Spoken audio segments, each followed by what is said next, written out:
Sosok Presiden kedua Indonesia, Soeharto, begitu lekat dalam pusaran sejarah kelam Indonesia.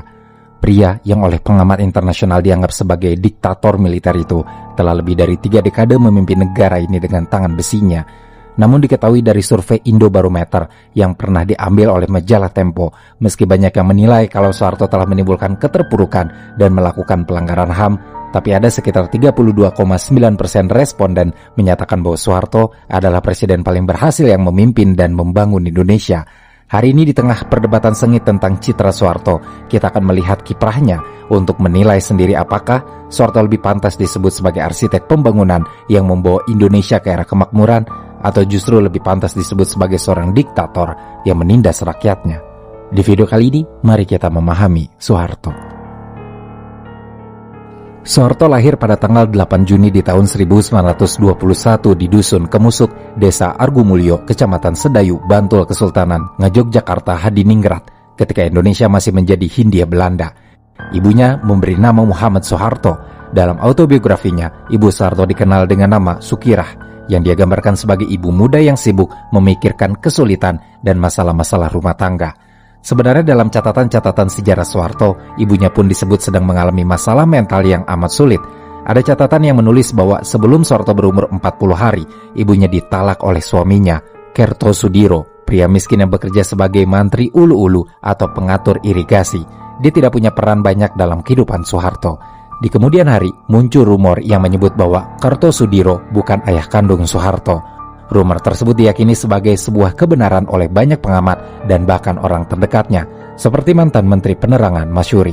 Pernah terjadi juga momen yang menghebohkan publik di tahun 1974 ketika muncul artikel berjudul teka-teki sekitar garis silsilah Soeharto dari majalah Gosip Pop dalam terbitan edisi nomor 17 yang menyatakan kalau Soeharto ini anak dari Pamodipuro, seorang bangsawan dari garis keturunan Hamengkubuwono II.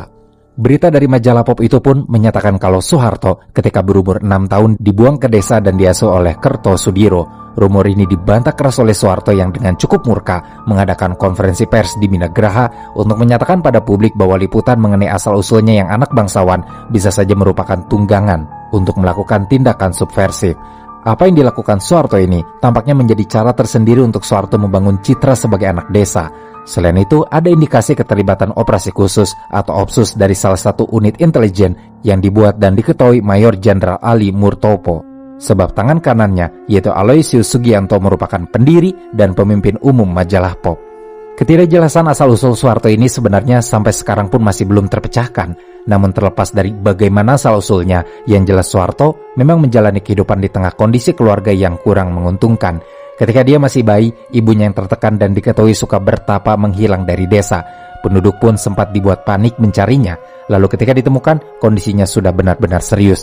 Sukirah hampir mati di suatu tempat tersembunyi karena memaksa dirinya berpuasa atau ngebleng atau tidak makan dan minum selama 40 hari. Kondisi mental Sukirah yang kurang baik akhirnya memaksa keluarga Sukirah untuk menyerahkan Soeharto yang masih bayi kepada kakak perempuan Kertosudiro supaya diurus.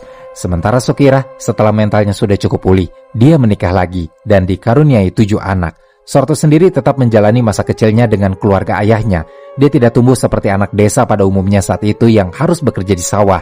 Dalam usianya yang sangat muda, Kertosudiro memilih untuk menyekolahkannya di sekolah rakyat yang kalau sekarang setingkat dengan SD. Sayangnya hampir tidak ada dokumen atau catatan yang memberitakan kehidupan Soeharto selama berada di sekolah rakyat tersebut. Dalam autobiografi Soeharto pun dia lebih senang membicarakan tentang kerbau-kerbaunya yang dia gembalakan, alih-alih membicarakan tentang pendidikan atau buku-buku apa saja yang pernah dia baca. Barangkali Soeharto tidak mau menceritakan masa-masa sekolahnya karena dia punya cukup banyak kenangan pahit. Selama bersekolah, Soeharto sering menjadi korban bully dari teman-temannya. Dia sering mendapat ejekan, salah satunya adalah Den Bagus Tahi Mabul. Sebutan Den Bagus ini dipakai karena saat itu buyut yang mengasuh Soeharto memang punya hubungan dengan keraton, sedangkan Tahil Mabul artinya tahi kering. Sebutan Den Bagus yang bagi Soeharto kurang tepat untuknya terasa seperti ejekan. Hubungan dengan teman-teman sekolahnya inilah yang membuat Soeharto kemudian menjadi pendiam dan tertutup. Masalahnya pun tidak datang dari teman-temannya. Kepribadian yang tertutup itu dipengaruhi juga oleh hubungan Soeharto dengan buyutnya, Mbah Noto Sudiro, yang memperlakukan Soeharto berbeda dari saudara-saudaranya yang lain. Pernah suatu kali ketika saudara-saudaranya dibelikan baju oleh buyutnya, Soeharto adalah satu-satunya yang tidak dibelikan. Kejadian-kejadian pahit di masa kecilnya inilah yang membuat Soeharto bertekad keras untuk menjadi orang yang sukses, kaya, dan berkedudukan tinggi di masa depan. Ketika Soeharto sudah lebih besar, dia pindah untuk tinggal bersama kakek dari ibunya, Mbah Atmo Sudiro. Memang, sebenarnya Soeharto ini sering berpindah tempat tinggal dan sekolah. Terakhir, dia dipindahkan oleh Kertosudiro ke Wuryantoro, Wonogiri, dan dititipkan di rumah bibinya yang menikah dengan seorang mantri tani bernama Prawiro Wiharjo. Selama tinggal dengan paman dan bibinya inilah, Soeharto baru merasa diterima di tengah keluarga yang hangat. Prawiro Wiharjo menerimanya dan memperlakukannya seperti putranya sendiri, bahkan memperkenalkannya sebagai putra tertua dalam keluarganya. Dia yang menyekolahkan Soeharto dan memberikan pendidikan agama yang cukup kuat. Soeharto pun menjadi sangat tekun dalam semua pelajaran, terutama berhitung. Sepulang sekolah bersama teman-temannya, Soeharto akan belajar mengaji di langgar. Kadang dia belajar mengaji sampai semalam suntuk.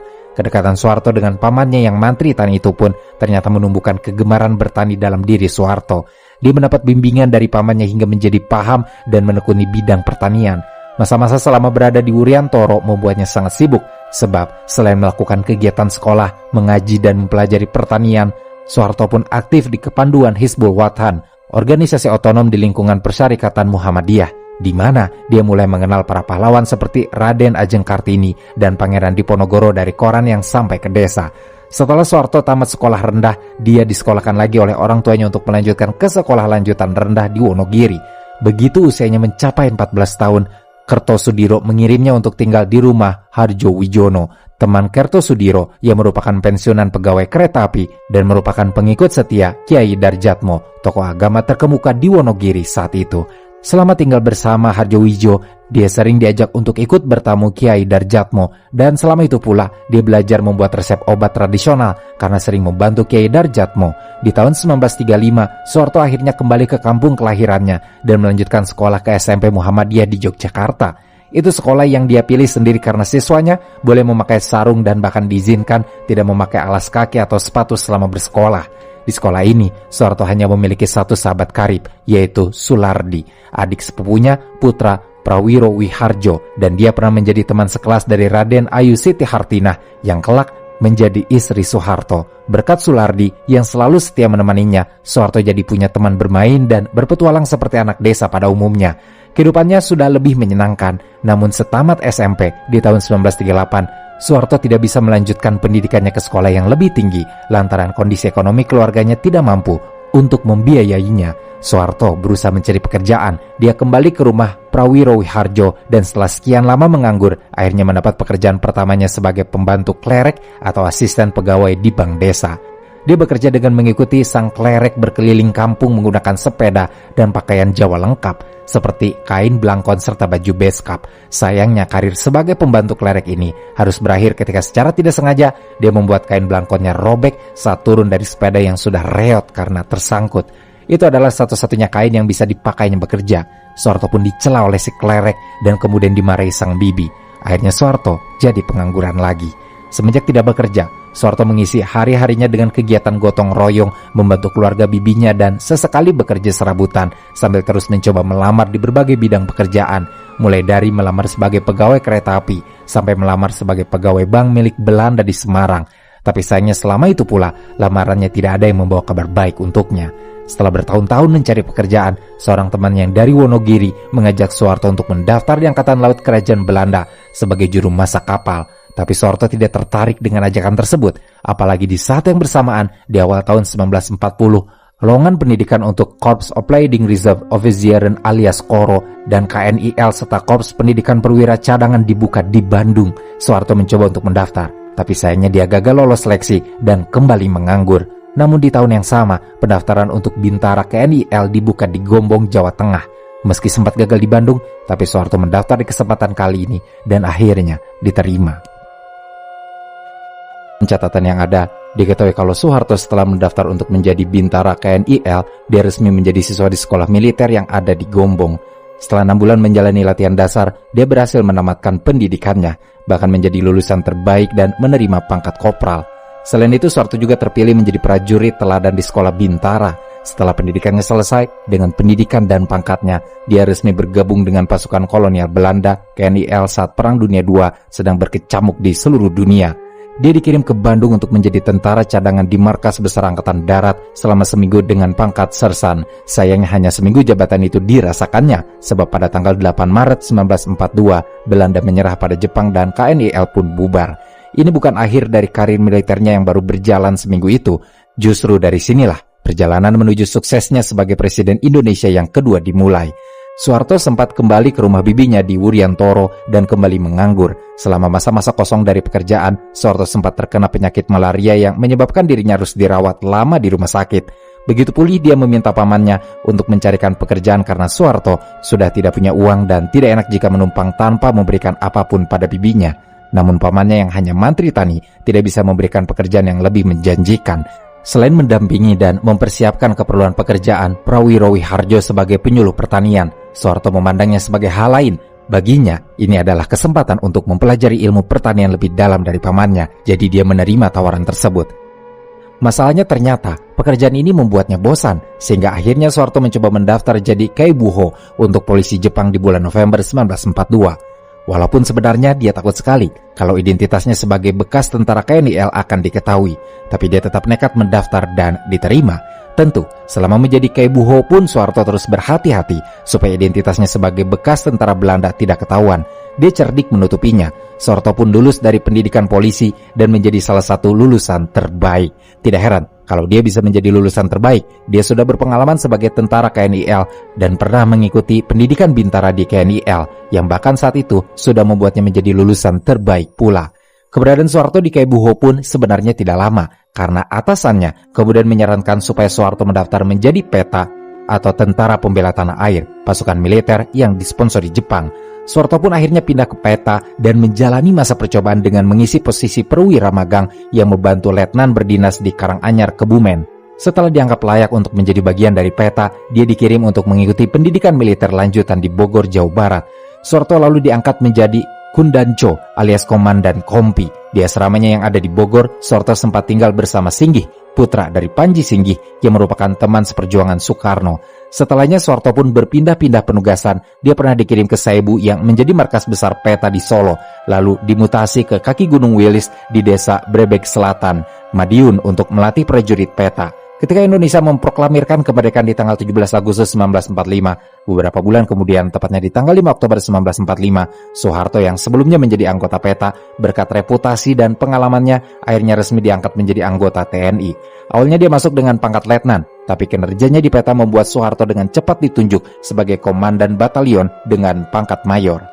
Pangkatnya pun cepat naik menjadi komandan resimen yang berpangkat letnan kolonel atau overs di tahun 1946. Setelah perang kemerdekaan berakhir, Soeharto menjabat sebagai komandan Brigade Garuda Mataram masih dengan pangkat letnan kolonel. Dalam catatan sejarah, Soeharto diketahui memimpin Brigade Garuda Mataram dalam operasi penumpasan pemberontakan Andi Aziz di Sulawesi. Setelah operasi ini, Soeharto ditunjuk sebagai komandan APRIS atau Angkatan Perang Republik Indonesia Serikat untuk sektor Kota Makassar yang bertugas mengamankan kota dari gangguan bekas tentara KNIL atau KL. Di tanggal 1 Maret 1949, Soeharto diketahui ikut serta dalam serangan umum yang berhasil menduduki kota Yogyakarta selama 6 jam. Inisiatif itu muncul atas saran Sri Sultan Hamengkubuwono IX kepada Panglima Besar Sudirman yang mengatakan bahwa Brigade X pimpinan Soeharto harus segera melakukan serangan umum di Yogyakarta dan menduduki kota itu selama 6 jam untuk membuktikan bahwa Republik Indonesia masih ada. Di usianya yang sekitar 32 tahun, pada tanggal 1 Maret 1953, Soeharto dipindah tugaskan ke markas divisi dan diangkat menjadi komandan Resimen Infanteri 15, masih dengan pangkat letnan kolonel. 3 tahun berselang, di tanggal 3 Juni 1956, Soeharto pun diangkat menjadi Kepala Staf Panglima Tentara dan Teritorium 4 atau Diponegoro yang berlokasi di Semarang. Dari Kepala Staf, lalu dengan cepat diangkat kembali sebagai Panglima Tentara dan di tanggal 1 Januari 1957, pangkatnya naik menjadi Kolonel. Dengan pangkat ini, lembaran hitam mulai mewarnai karir militer Soeharto yang pada tanggal 17 Oktober 1959 dipecat oleh Jenderal Nasution sebagai Pangdam Diponegoro karena Soeharto menggunakan institusi militer yang dipimpinnya untuk meminta uang dari perusahaan-perusahaan di Jawa Tengah. Kasus ini pun sebenarnya hampir dibawa ke pengadilan militer oleh Kolonel Ahmad Yani, tapi atas saran Jenderal Gatot Subroto, akhirnya Soeharto dibebaskan dan dipindahkan ke sekolah staf Seskot. Lalu diminta mengikuti kursus C Sekolah Staf dan Komando Angkatan Darat yang ada di Bandung. Saran ini dilakukan karena Jenderal Gatot Subroto melihat Soeharto masih memiliki keterbatasan pengetahuan di bidang akademis. Di awal tahun 1960, kembali ke militer dengan pendidikan yang lebih matang. Soeharto naik pangkat menjadi brigadir jenderal dan akhirnya dia punya bintang di pundaknya. Saat itu dengan pangkat barunya, Soeharto sempat diremehkan karena banyak sekali orang yang meragukan kualitas intelektualnya untuk menjadi jenderal. Namun, ada beberapa orang yang mendukung Soeharto dan percaya pada kemampuannya karena melihat dia sangat handal sebagai perwira lapangan selama masa perjuangan. Menurut mereka yang mendukungnya, Soeharto ini punya kekuatan, kecerdikan, intuisi, kemampuan memimpin, kecerdasan emosi, hingga sangat jeli dalam melihat kesempatan yang membuatnya pantas dengan pangkat jenderal meskipun tidak pernah mengenyam pendidikan formal atau informal yang memadai, apalagi kursus militer di luar negeri. Salah satu orang yang mendukungnya saat itu adalah Jenderal Gatot Subroto yang tidak hanya berperan menghindarkan Soeharto dari pengadilan militer, tapi juga membuatnya diangkat sebagai deputi 1 Kepala Staf Angkatan Darat. Karirnya di militer makin gemilang. Setelah bertahun-tahun mengalami kenaikan pangkat yang signifikan di Angkatan Darat, lalu dikirim ke beberapa negara sebagai atase militer RI, dia naik pangkat sebagai Mayor Jenderal di tahun 1962 dan menjadi Panglima Komando Mandala Pembebasan Irian Barat, serta merangkap sebagai Deputi Wilayah Indonesia Timur di Makassar. Sepulangnya Soeharto dari kawasan Indonesia Timur, dia sempat ditarik ke markas besar ABRI oleh Jenderal Abdul Haris Nasution. Di tahun 1963, Soeharto dilantik menjadi Menteri Panglima Angkatan Darat dan berperan membubarkan Partai Komunis Indonesia alias PKI serta ormas-ormasnya. Soeharto pula yang membentuk Komando Operasi Pemulihan Keamanan dan Ketertiban atau Kopkamtib untuk mengimbangi G30 SPKI yang pecah pada tanggal 1 Oktober 1965. 2 hari kemudian, Soeharto diangkat sebagai Panglima Kopkamtib yang memberikannya wewenang besar untuk melakukan pembersihan terhadap orang-orang yang dituduh sebagai pelaku G30S PKI. Jadi sangat bersejarah bagi Indonesia. Beberapa pasukan pengawal kepresidenan yang disebut Cakrabirawa di bawah komando Letnan Kolonel Untung Syamsuri bersama pasukan lainnya menculik dan membunuh 6 orang jenderal. Beberapa sumber mengatakan kalau motif pasukan Cakrabirawa adalah untuk menghentikan kudeta militer yang didukung CIA untuk menyingkirkan Presiden Soekarno dari kekuasaan pada hari ABRI di tanggal 5 Oktober. Pada peristiwa tragis itu, hanya Jenderal Nasution yang sedang menjabat sebagai Menteri Koordinator Bidang Hankam dan Kepala Staf Angkatan Bersenjata yang berhasil lolos. Sementara Soeharto yang menjabat sebagai Mayor Jenderal ternyata tidak dijadikan target dari percobaan kudeta G30 SPKI karena dia tidak termasuk sebagai jenderal yang secara terbuka menolak permintaan PKI untuk mempersenjatai Angkatan kelima.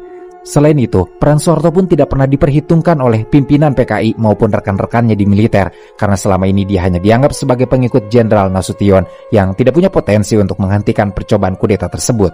Dalam pandangan D.N. Aidit, sosok Soeharto hanya seorang jenderal pendiam, penganut kejawen, tidak paham politik, oportunis alias hanya memikirkan keuntungan sendiri tanpa memihak pada prinsip tertentu dan tidak punya banyak kawan maupun jaringan, terlebih dalam taraf internasional. Pandangan D.N. Aidit itu benar-benar beralasan jika melihat profil Soeharto yang berpendidikan rendah jika dibandingkan dengan jenderal-jenderal lainnya yang disekolahkan ke luar negeri oleh Soekarno dan Nasution. Selain itu, Presiden Soekarno pun awalnya memandang remeh Soeharto yang dianggap sebagai seorang jenderal yang hanya keras kepala, kaku, kuno, dan sangat pendiam. Makanya, ketika dari Jenderal Ahmad Yani menghilang, Soekarno sebenarnya lebih memilih Mayor Jenderal Pranoto Rekso Samudro untuk menggantikannya. Padahal Soeharto yang lebih senior dari Pranoto. Namun yang terjadi sebab kekacauan di Jakarta harus segera diredam. Menurut versi resmi sejarah pada masa Orde Baru, akhirnya Soeharto yang turun menangani situasinya karena tidak ada kabar lagi dari Letnan Jenderal Ahmad Yani serta dia tidak diketahui keberadaannya. Permindahan komando ini memang merupakan kebiasaan dan aturan yang berlaku di Angkatan Darat jika Panglima tertingginya berhalangan hadir, maka Panglima Kostrat yang menjalankan tugas. Tindakan ini pun diperkuat dengan turunnya surat perintah 11 Maret alias Super Semar pada tanggal 11 Maret 1966 dari Presiden Soekarno melalui 3 jenderal, yaitu Basuki Rahmat, Amir Mahmud, dan M. Yusuf yang memberikan kewenangan dan mandat pada Soeharto supaya mengambil segala tindakan untuk memulihkan keamanan dan ketertiban. Keputusan yang diambil Soeharto saat itu adalah membubarkan PKI dan menetapkannya sebagai partai terlarang di Indonesia sekalipun sempat ditentang oleh Soekarno. Berikutnya Soeharto pun menangkap menteri-menteri yang diduga terlibat G30 SPKI. Langkah ini dinilai oleh pengamat internasional sebagai cara Soeharto untuk menyingkirkan orang-orang yang pro-Soekarno dan pro-komunis. Sehingga ketika Soeharto telah menghabisi pendukungnya, Soekarno terpaksa menyerahkan kekuasaan eksekutifnya. Tindakan pembersihan yang dilakukan ini pada puncaknya menyebabkan pembunuhan sistematis terhadap sekitar 500.000 tersangka komunis atau bahkan lebih yang tidak diadili tapi langsung dihukum begitu saja. Kebanyakan dari mereka adalah warga sipil, tapi selama rentang waktu itu pula terjadi kekerasan terhadap minoritas Tionghoa di Indonesia. Dalam desas-desus yang beredar, Soeharto konon didukung oleh CIA dalam tindakan pembersihan komunis ini. 25 tahun kemudian, memang diketahui bahwa diplomat Amerika telah menyerahkan sebanyak 5.000 nama kepada militer Indonesia yang dimasukkan dalam daftar operasi komunis. Situasi politik masih memburuk setelah meletusnya peristiwa G30 SPKI dan penumpasan anggota PKI. Jadi kemudian diadakan sidang istimewa MPRS pada bulan Maret 1967 untuk membahas persoalan situasi politik. Saat itu, Soeharto sudah naik pangkat menjadi Jenderal Bintang 4 dan ditunjuk menjadi pejabat presiden berdasarkan TAP MPRS nomor 33 tahun 1967 yang diresmikan pada tanggal 22 Februari 1967. Soeharto kemudian menerima penyerahan kekuasaan pemerintahan dari Presiden Soekarno dan melalui sidang istimewa MPRS berikutnya yang dilaksanakan pada tanggal 7 Maret 1967, Soeharto ditunjuk sebagai pejabat presiden sampai terpilihnya presiden baru oleh MPR dari hasil pemilihan umum. Soeharto resmi ditetapkan sebagai pejabat presiden setelah pertanggungjawaban Presiden Soekarno dalam pidato nawaksaranya ditolak oleh MPRS. Dengan jabatan tersebut, Soeharto pelan-pelan secara bertahap mengkonsolidasikan kekuasaannya dan membatasi peran Presiden Soekarno. Konsolidasi yang dilakukan Soeharto pun membuatnya berhasil mengontrol partai politik dan memastikan kemenangannya dalam pemilihan presiden. Langkahnya ini menjadikan Soeharto mendapat legitimasi politik yang kuat dan dengan mudah memenangkan pemilu sehingga Soeharto naik ke tampuk kekuasaan sebagai presiden serta merangkap sebagai Menteri Pertahanan dan Keamanan sesuai sidang umum MPRS pada tanggal 27 Maret 1968. Akan memenuhi kewajiban Presiden Republik Indonesia dengan sebaik-baiknya. Soeharto naik ke tampuk kekuasaan dalam situasi Indonesia yang sedang mengalami krisis ekonomi dan politik. Selama memegang jabatan tinggi ini, diketahui kalau Soeharto didukung oleh Amerika Serikat sehingga dia bisa menstabilkan kondisi negara, menekan inflasi, dan menarik investasi asing. Dia juga membentuk susunan kabinetnya yang dia namai Kabinet Pembangunan 1 dengan rencana pembangunan 5 tahun. Di tanggal 15 Juni 1968, Presiden Soeharto membentuk tim ahli ekonomi presiden dengan mengangkat para teknokrat berlatar belakang pendidikan barat dan berpandangan liberal, terutama dari Universitas Berkeley yang kemudian dikenal sebagai Mafia Berkeley. Kebijakan ekonomi yang diterapkan Soeharto saat itu memang berorientasi pada pertumbuhan yang menyebabkan masa kepemimpinannya disebut sebagai Orde Baru karena kemudian Indonesia benar-benar dibawa menuju swasembada pangan dan mengalami pertumbuhan ekonomi yang pesat. Pemerintahnya mengadopsi model pembangunan ekonomi yang berorientasi pada pasar. Kebijakan ini didukung oleh bantuan keuangan dari negara-negara donor yang tergabung dalam IGGI yang disponsori pemerintah Belanda. Swasembada beras pada tahun 1984 menjadi salah satu pencapaian ekonomi yang membanggakan. Indonesia bahkan sempat digolongkan sebagai negara yang hampir mencapai status negara industri baru. Namun, model pertumbuhan ekonomi yang terlalu bergantung pada investasi asing dan eksploitasi sumber daya alam juga menimbulkan sejumlah masalah. Ketimpangan ekonomi, sosial, dan politik semakin mencolok. Ketergantungan pada bantuan asing pun semakin meningkat setelah IGGI dibubarkan dan di momen yang sama krisis ekonomi sedang melanda Asia di akhir 1990-an. Selain itu, kebijakan ekonomi yang lebih menguntungkan segelintir kelompok elit juga memicu ketidakpuasan di kalangan masyarakat. Sayangnya, masyarakat pun dibatasi untuk melakukan protes. Soeharto punya kebijakan politik yang sangat otoriter dan membangun konsep dui fungsi ABRI yang menyebabkan angkatan bersenjata pun punya kendali politik. Selain itu, Soeharto telah melakukan penyederhanaan sistem partai politik dengan hanya membiarkan 3 partai besar, yaitu Golkar, PPP, dan PDI. Langkahnya dalam menggabungkan partai-partai politik ini membuat kekuatannya menjadi cukup terpusat hanya pada dirinya. Tidak heran jika dengan strategi pemusatan ini membuatnya kembali terpilih menjadi presiden untuk beberapa periode, meskipun sistem politiknya yang sentralistik dan didominasi oleh partai Golkar dalam setiap pemilu memicu ketidakpuasan dan kritik. Akan tetapi, rezim Orde Barunya tetap berhasil mempertahankan stabilitas politik. Di usianya yang ke-55 tahun, Soeharto memasuki masa pensiun dari dinas militernya. Namun saat itu Soeharto sudah sampai di pucuk kekuasaan dan bahkan mulai memperlihatkan tarinya. Beberapa bulan setelah peristiwa Malari di tahun 1974, Soeharto membredel 12 surat kabar dan menangkap ratusan rakyat Indonesia, termasuk mahasiswa, untuk dipenjarakan. Pembredelan surat kabar terus berulang terjadi. Di tanggal 20 Januari 1978, Soeharto membredel kembali 7 surat kabar, yaitu Kompas, Sinar Harapan, Merdeka, Pelita, The Indonesian Times, Sinar Pagi, dan Posore. Beberapa di antaranya kemudian meminta maaf pada Soeharto, tapi tindakan pembredelan itu masih akan terulang kembali. Bagian terburuknya untuk membungkam pers adalah dengan melahirkan UU Pokok Pers nomor 12 tahun 1982 yang mengisyaratkan adanya peringatan mengenai isi pemberitaan atau siaran. Di tahun yang sama, untuk menekan dan membatasi gerakan mahasiswa, Soeharto memberlakukan normalisasi kehidupan kampus alias NKK dan Badan Koordinasi Kemahasiswaan atau BKK. Kebijakan tersebut ditolak keras oleh banyak sekali organisasi kemahasiswaan. Mereka tidak terima dengan kebijakan bahwa organisasi massa yang terbentuk harus memperoleh izin pemerintah dengan hanya satu organisasi buatan pemerintah yang diperbolehkan berdiri, di mana hal ini memungkinkan organisasi-organisasi massa yang ada sebenarnya tidak lebih dari wayang atau boneka Orde Baru. Meskipun Soeharto sudah menunjukkan bagaimana otoriternya dia sebagai pemimpin, tapi Soeharto kembali dilantik sebagai presiden untuk periode ketiga pada tanggal 22 Maret 1978 dengan Adam Malik sebagai wakilnya. Lalu melanjutkan periode keempatnya dengan Umar Wirahadikusumah sebagai wakil pada tanggal 1 Maret 1983 dan melalui TAP MPR nomor 5 tahun 1983, Soeharto diangkat sebagai Bapak Pembangunan Republik Indonesia.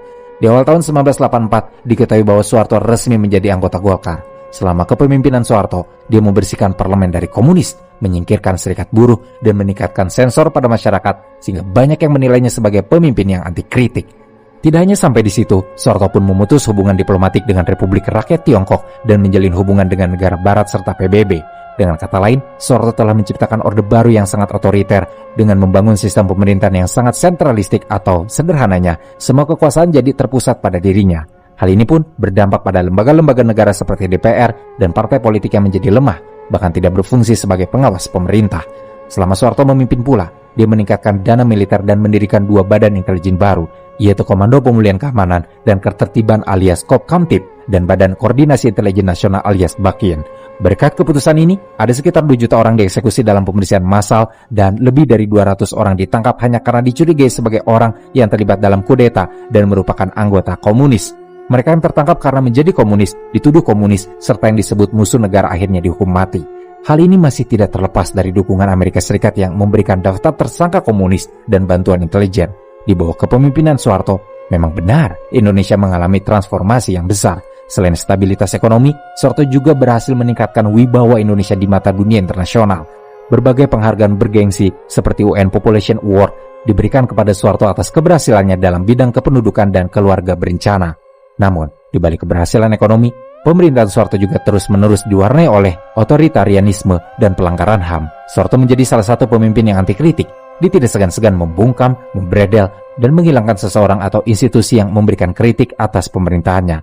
Partai-partai oposisi pun dilemahkan, sampai kemudian terjadi peristiwa berdarah, seperti peristiwa 27 Juli yang mencoreng catatan sejarah pemerintahan Soeharto. Hebatnya, Soeharto tetap berhasil mempertahankan kekuasaannya hingga beberapa periode dan memimpin Indonesia selama 32 tahun. Dia baru mencapai titik kehancurannya dengan dimulainya krisis ekonomi yang melanda Asia Tenggara pada tahun 1997. Dan krisis ini pun melanda Indonesia. Protes rakyat terus meluas dan terjadi kekacauan di mana-mana. Gelombang pukulan bagi rezim Orde Baru dan sangat berdampak pada kondisi Indonesia. Presiden Soeharto sempat meminta bantuan IMF dan Bank Dunia, tapi hal ini justru menjadi bumerang bagi Soeharto. Bank Dunia dan IMF yang melakukan pemeriksaan menyeluruh dan mendetail sebelum memberi pinjaman, dan mereka menemukan bahwa 20-30% dana pengembangan Indonesia telah disalahgunakan selama bertahun-tahun. Meskipun IMF pada akhirnya memberi pinjaman sebanyak 43 miliar dolar US, sayangnya kondisi ekonomi di negara ini semakin terpuruk saja, sehingga Soeharto meminta seluruh rakyat tetap tabah menghadapi gejolak krisis tersebut. Tentu saja, tindakannya tersebut hanya memicu tekanan yang lebih kuat dari masyarakat untuk melakukan reformasi, terutama dari kalangan mahasiswa. Namun, di tengah protes besar-besaran tersebut, Soeharto kembali duduk di kursi kekuasaan untuk ke-7 kalinya setelah disahkan oleh MPR. Kali ini B.J. Habibie yang menjadi wakilnya. Menariknya, hanya 7 hari setelah pelantikan Soeharto menjadi presiden kembali, dia menyumbangkan seluruh gaji dan tunjangannya sebagai presiden, serta meminta kerelaan para pejabat tinggi lainnya untuk menyerahkan gaji pokok mereka selama 1 tahun dalam rangka menghadapi krisis moneter. Tindakannya untuk menyumbangkan gaji dan tunjangannya itu ternyata tidak membuat masyarakat berhenti melakukan protes. Demonstrasi mahasiswa semakin meluas, dan mereka menuntut mundurnya Soeharto dari jabatan. Pada tanggal 1 Mei 1998, Soeharto sempat menyatakan kalau dia akan mempersiapkan reformasi pada tahun 2003. Tapi masyarakat kembali menolak. Ketika Soeharto berada di Mesir untuk kunjungan KTT pada 13 Mei 1998, akhirnya Soeharto menyatakan bersedia mundur kalau memang rakyat menghendaki dan tidak akan mempertahankan kedudukannya dengan kekuatan senjata. Lalu kurang lebih seminggu kemudian, ada 11 menteri bidang ekonomi dan industri yang mengundurkan diri dari jabatan mereka. Krisis moneter ini benar-benar menggerogoti sistem kepemimpinannya, dan Soeharto pun tidak bisa bertahan di kursi kekuasaan. Hanya berselang 70 hari dari pelantikannya sebagai presiden untuk yang ke-7 kalinya, Soeharto dipaksa lengser dari jabatannya sebagai presiden pada tanggal 21 Mei 1998 dan kekuasaannya dipindahkan kepada B.J. Habibie. Pengunduran dirinya yang dilakukan pada jam 9 pagi waktu Indonesia Barat itu disiarkan secara langsung di layar kaca. Saya memutuskan untuk menyatakan penghuni dari jabatan saya sebagai Presiden Republik Indonesia terhitung sejak saya batalkan pernyataan ini pada hari ini, Kamis 21 Mei 1998. Sebelum lengsernya Soeharto, pada rentang waktu antara 12 hingga 20 Mei 1998, perjuangan bagi masyarakat terasa amat panjang. Aksi mahasiswa telah menyebar ke seluruh negeri. Ribuan mahasiswa turun ke jalan menggelar aksi keprihatinan dan protes di berbagai tempat. Salah satunya adalah para mahasiswa Trisakti yang menggelar aksinya tidak jauh dari kampus mereka. Peserta aksi mulai keluar dari halaman kampus dan memasuki jalan arteri serta berniat datang ke gedung MPR dan DPR. Tapi karena kerusuhan, pada tanggal 12 Mei 1998 sore, terdengar siaran berita bahwa ada 4 mahasiswa Trisakti yang meninggal dunia.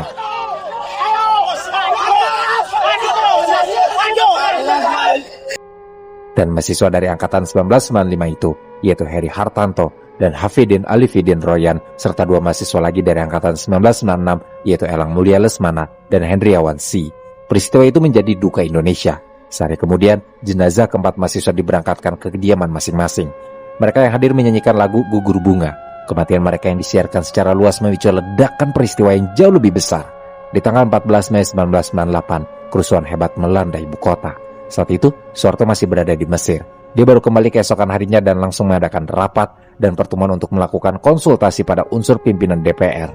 Satu persatu menteri memilih mundur dari jabatannya. Puncak kerusuhan terjadi di tanggal 18 Mei 1998 ketika ribuan mahasiswa mendatangi gedung MPR DPR dan terus menuntut mundurnya Soeharto dari kursi kekuasaan. Aksi mereka mencapai tujuannya dengan pernyataan mundurnya Soeharto sebagai presiden di tanggal 21 Mei 1998 dan majunya B.J. Habibie sebagai pemimpin baru setelah 32 tahun dikuasai Soeharto. Soeharto menghadapi tuntutan untuk bertanggung jawab atas dugaan korupsi dan penyalahgunaan kekuasaan selama masa pemerintahannya. Berbagai upaya dilakukan untuk mengusut harta kekayaannya yang diduga diperoleh dari hasil KKN alias kolusi, korupsi, dan nepotisme. Namun, proses hukum yang dijalani penuh dengan kendala dan kontroversi.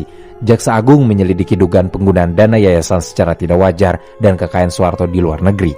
Meskipun Soeharto membantah tuduhan tersebut, bukti-bukti yang ditemukan menunjukkan adanya indikasi kuat keterlibatannya dalam korupsi.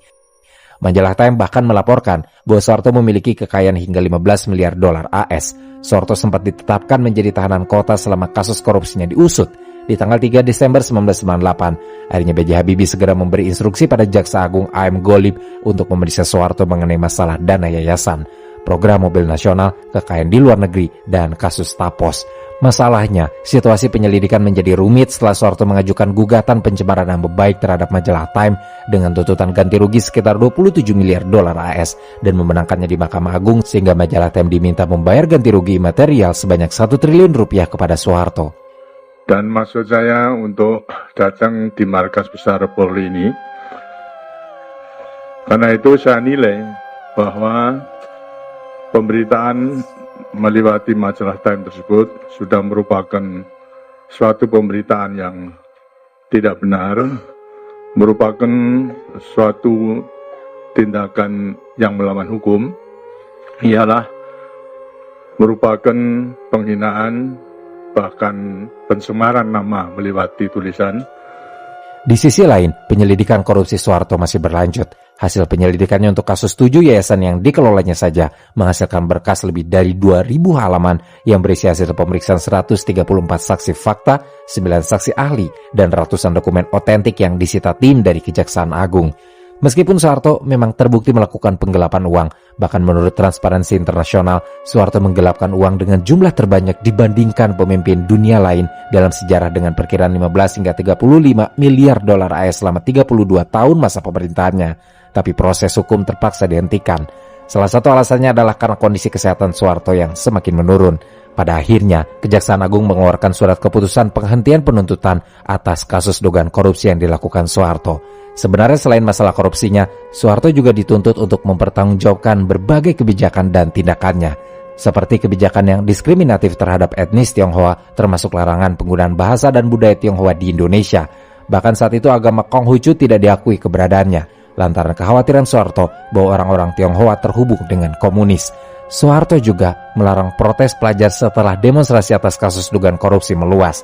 Rakyat dicengkram ketakutan karena Soeharto memerintah melalui kontrol militer dan penyensoran media. Meskipun masyarakat menyadari kebobrokan pemerintahan Soeharto yang sudah jadi rahasia umum, salah satunya adalah persoalan kalau Soeharto menguasai sektor finansial dengan memberikan transaksi mudah dan monopoli kepada saudara-saudaranya, termasuk 6 anaknya. Tidak ada yang berani melakukan protes keras terhadap tindakan KKN ini lantaran takut dibredel, ditangkap, dihilangkan, dan dibunuh. Soeharto benar-benar menguasai negara. Bahkan partai politik dan kelompok militer dimainkan olehnya untuk melawan satu sama lain, hingga terjadi perpecahan di antara mereka dan memusatkan kekuatan hanya pada Soeharto sendiri yang menyebabkan UU Pemilu berubah dengan hanya diizinkan 3 partai besar yang mengikuti pemilihan, termasuk partainya sendiri yaitu Golkar. Akhirnya, semua partai Islam yang ada harus digabungkan menjadi Partai Persatuan Pembangunan alias PPP. Sementara partai-partai non-Islam serta partai nasionalis tergabung menjadi Partai Demokrasi Indonesia alias PDI. Selain masalah tersebut, catatan pelanggaran HAM berat yang dilakukan Soeharto pun terus memburuk dari tahun ke tahun. Tidak hanya peristiwa Trisakti, tapi Soeharto pun bertanggung jawab atas peristiwa penembakan di Timor Timur setelah mendapat permintaan dan persetujuan dari Amerika Serikat dan Australia. Selain itu, upaya Soeharto untuk menyingkirkan Megawati Soekarno Putri dari kepemimpinan PDI pun akhirnya membuat kericuhan pecah di Jakarta dan dikenal sebagai peristiwa Kuda Tuli atau kerusuhan 27 Juli. Pria yang memimpin Indonesia selama 32 tahun dengan tangan besinya ini akhirnya wafat di tanggal 27 Januari 2008 di Rumah Sakit Pusat Pertamina, Jakarta Selatan pada pukul 13:10 dan jenazahnya segera diberangkatkan sekitar pukul 14:35 ke kediamannya di Jalan Cendana nomor 8, Menteng, Jakarta Pusat. Ambulans yang membawa jenazah Soeharto diiringi sejumlah kendaraan keluarga, kerabat, serta pengawal. Sejumlah wartawan mencoba mendekati iring-iringan kendaraan yang bergerak menuju Jalan Cendana itu, mengakibatkan seorang wartawan televisi tertabrak. Kedatangan jenazahnya ke kediaman disambut ribuan masyarakat di sepanjang Jalan Tanjung dan Jalan Cendana. Minggu itu, jenazahnya diinapkan di kediamannya dan baru diberangkatkan pada hari Senin pukul 7:30 waktu Indonesia bagian Barat menuju Bandara Halim Perdana Kusuma untuk diterbangkan ke Solo dan dimakamkan di Astana Giri Bangun, Karanganyar, sebuah kompleks pemakaman keluarga yang terletak di lereng Gunung Lawu, tepatnya di desa Giri Layu.